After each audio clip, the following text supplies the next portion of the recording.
Procedures. But before we do that, let me take just a minute to tell you what's changed as far as custodians and their assignments. I can't say much good has happened during the closure, but we have had the opportunity to pursue another level of Dr. Gordon's restructuring plan by moving our school division away from a site-based custodial plan or procedure to a centralized, standardized, division-based model that is now housed under the umbrella of the facilities department. The good thing about this, and it's not that we were doing a bad job cleaning in the past, we just think this is a more efficient way for us to do this. What this allows us to do is standardize our cleaning plan, which we're going to go over in a minute. It also allows us to standardize the shift schedules of all of our custodians across all of our buildings. This in turn allows us to have custodians working in such a way that we can maximize the uninterrupted cleaning hours after students and teachers leave the building. It also gives us a little higher degree of accountability in terms of head custodians and building mechanics, because under these new schedules, they will overlap shifts whereby head custodians and building mechanics will have contact on a daily basis with the custodians that work under them.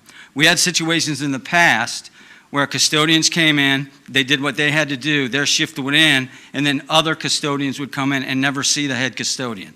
We thought that was a very ineffective way to do this. We've remedied that at this point with these new schedules. And we think it's going to work out much better for everybody in all of our buildings. So, what's the purpose of our cleaning procedures? Identify the tasks and responsibilities to be utilized at all SPS locations and establish a systematic cleaning procedure and provide clarity, and that's important, as to the expectations related to building cleanliness. What we've done is we have developed a plan, and I'm going to go over it with you in a minute, that specifically tells every head custodian, every building mechanic, every custodian that works under them exactly what we expect to be done in every building, in every classroom, every day. There will be no deviation from this. The expectation, whether we're in a COVID situation, it makes no difference, and we're going to get to that in a minute. We aren't really viewing this as a COVID mitigation. Some of this was brought about because our eyes have been opened due to COVID, but this is our new plan regardless of what's happening to COVID going forward in the future. What is the scope? The current cleaning procedure will be utilized, as I said, with no exceptions in guiding and communicating how the custodial services department will handle cleaning procedures to help ensure that we achieve the same level of cleanliness across the entire division. We want to know, without any doubt, that everything that we require to be done or expect to be done is being done in every classroom, and this is the way we're going to make sure that happens. We have developed task lists that apply to all instructional spaces, offices, common spaces, cafeterias, gymnasiums, locker rooms, auditoriums, corridors, media centers, all the places that students and teachers go. We have a daily task list that is now going to be followed in all of our buildings with 18 required daily tasks to be completed, including spray disinfection, and we're going to get to that in a minute. We also have weekly tasks on top of those 18 daily tasks. There are 19 of those that will be added in on a weekly basis. There are 9 additional monthly tasks that go on top of both of those lists. And then there is a specific restroom task list that has to be completed daily in all of our restrooms. And if I could just take just a minute, I'm going to read to you the daily task list, just so you get an idea how aggressive this is. Items 1 through 18, and these have to be done daily in every classroom, every space that we've listed up there, every office. 1, dust and clean corners, every corner. 2, clean all light switches, door frames with alpha HP. I'll get to what alpha HP is in a minute. Dust and clean all window sills, clean all whiteboard, chalkboard trays, clean all pencil sharpeners, empty all trash cans and clean as required, vacuum all carpet areas daily, remove stains as required daily. Sweep, dust mop, all tile floor areas, floors are mopped with germicidal cleaner daily. Clean all desktops with Alpha HP. Clean all countertops, sinks, faucet handles, classroom, restroom fixtures, cabinet knobs, and door handles and knobs with Alpha HP. Item number 11, spray disinfect all surfaces in all instructional spaces and offices, including all high-touch surfaces such as desks, chairs, countertops, sinks, restrooms, surfaces, lockers, doorknobs, door frames, computer keyboards and screens, and telephones, utilizing Titan 440 sprayers and Oxiver, and we'll get to that in just a second. Refill all classroom paper towel dispensers, toilet paper dispensers, soap dispensers as required. Lock windows nightly, floor drains, strainers, and covers cleaned and free of debris daily. Under sink plumbing, inspected and cleaned as needed daily. Sink drains, cleared of debris daily. Trash removed from grounds daily. All drinking fountains and stair rails, if they're being used, will be cleaned and disinfected daily. That's just the 18 tasks that have to be done every single day in every space. Those additional lists are on top of all of this. So it's a very aggressive plan. The grounds task that I mentioned, that applies to all elementary and middle school custodians only. High schools hire their own staff that you approve to do their grounds work for them. That is not done by facilities personnel.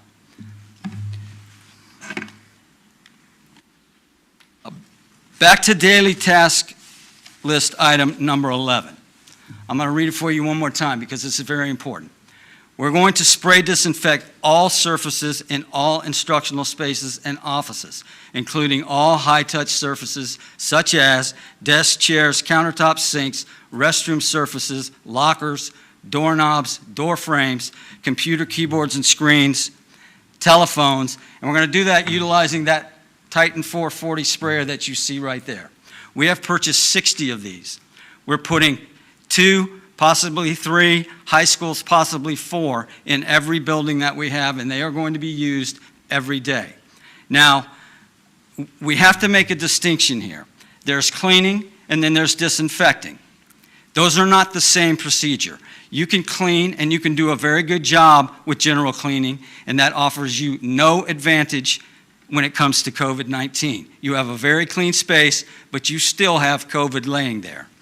The disinfecting part, this does offer us an advantage when it comes to COVID-19. So what we have done with this, rather than make these separate procedures, we have embedded the disinfecting procedure into our overall cleaning procedure. And the reason we've done that is because we aren't viewing disinfecting in this manner as a COVID mitigation strategy. We're doing this because it's one more step that we're going to do every day in all of our schools from this point forward, regardless of what's happening with COVID.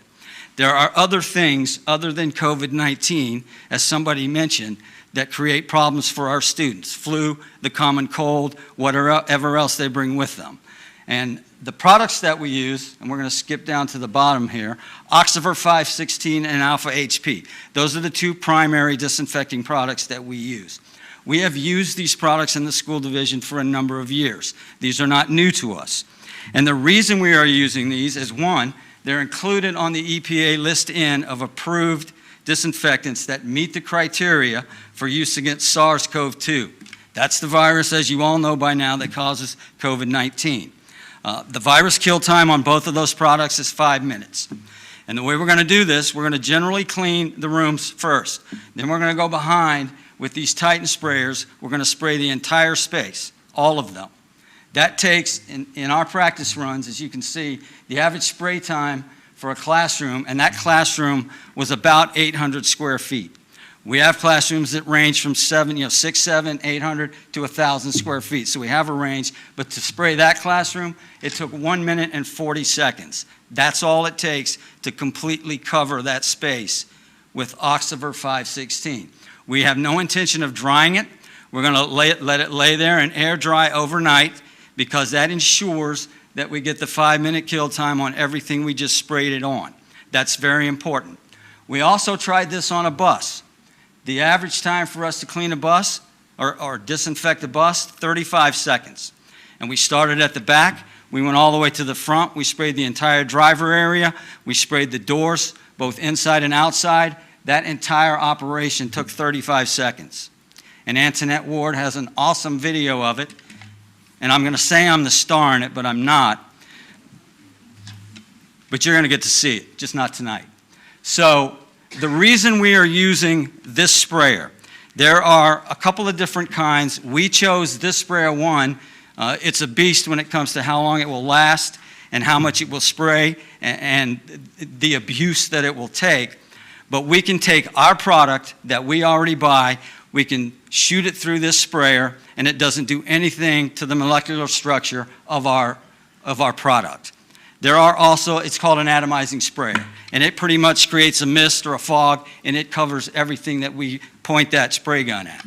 There are also electrostatic sprayers. We have a few of those. They operate differently, but the problem we had with those was we had to use proprietary products because they do change the molecular structure. So we weren't sure, and we couldn't get a guarantee from our product manufacturer, Diversity, that our product would be the same coming out the end of that gun. So we went with these, and we bought 60 of them, and we're very pleased with them so far. HVAC equipment. There's been a lot of talk about HVAC equipment. There's been a lot written about HVAC equipment, some of it by people that know what they're talking about, some of it by people not so much. All of our HVAC equipment in Suffolk Public Schools in every building, we have allowed it to operate as though our buildings were occupied since the closure began in March. We have not shut down any piece of equipment. We haven't taken anything off of its schedule. Everything is running as though we've had teachers and students in the building every day, with the exception of Kilby Shores Elementary School and Forest Glen Middle School. And that's because those systems were removed. They are getting new systems. We're about to complete that work in the next few weeks. So they have not had anything running in theirs, but they're getting new equipment. Outside air intake dampers. All of ours in the school division are currently set to 10 to 15% outside air. And what that means, when our equipment's running, we're circulating air on the inside. That piece of equipment is also pulling in air from the outside. It gets into a plenum and it starts to mix together. So we're mixing recirculated air that we created on the inside with outside air that we've drawn in from the outside, because ASHRAE says to us, for your building to be healthy, you need a minimum of 10% outside air. So we keep all of our equipment currently at 10 to 15%. There have been discussions, some with the World Health Organization, a little bit with the CDC, not so much with ASHRAE, but a little bit, that would suggest that possibly if you increase the amount of outside air that you bring into a building, it may help in the mitigation of COVID or possibly help reduce the transmission of the virus if it's in the building. I don't think there is anything at this point that is definitive about that, but it sounds good and it won't hurt. So what we have decided to do is, effective August the 20th, all of our outside air intake dampers, we're going to open them to 25 to 30%. We're essentially doubling, at that point, the amount of outside air that we're bringing in and mixing with the recirculated air in our buildings.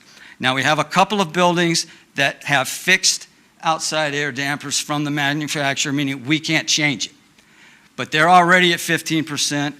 We think that's going to be fine, but those two schools are going to remain the way they are. Now, what we have to be very careful of when we start playing around with this HVAC equipment and bringing in outside air, we're bringing in a lot of moisture when we bring in outside air. So we're going to set these things. We're going to watch it. If our humidity levels start to creep up, if we get mold and mildew, we're going to dial them back down. So that's what we're going to do. Effective also August the 20th, all of our HVAC systems are coming out of setback. They're going to run 24 hours a day so that we have maximum air circulation all the time. Additional staffing. This is a very aggressive plan. I believe at this point, with the staff that we have, we can cover this adequately. If we have teachers in the building doing virtual, I think we'll be fine, along with daycare. If we go to the hybrid model at some point, I think we can cover that because we only have 25% of our students in the building. Once we reach a point where all of our students come back, all of our teachers come back, we're going to be stretched to the point where I don't think we can maintain this. As you recall, in your budget cycle, there were additional custodial positions added in. Those had to come out because of budget considerations. So next month, Dr. Gordon, Mrs. Forsman, they are going to talk to you about putting those positions back in. So we really need that to happen, just so we can maintain this for the long term. And that's it for me.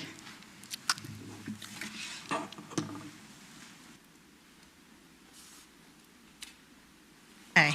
Well, as we begin talking about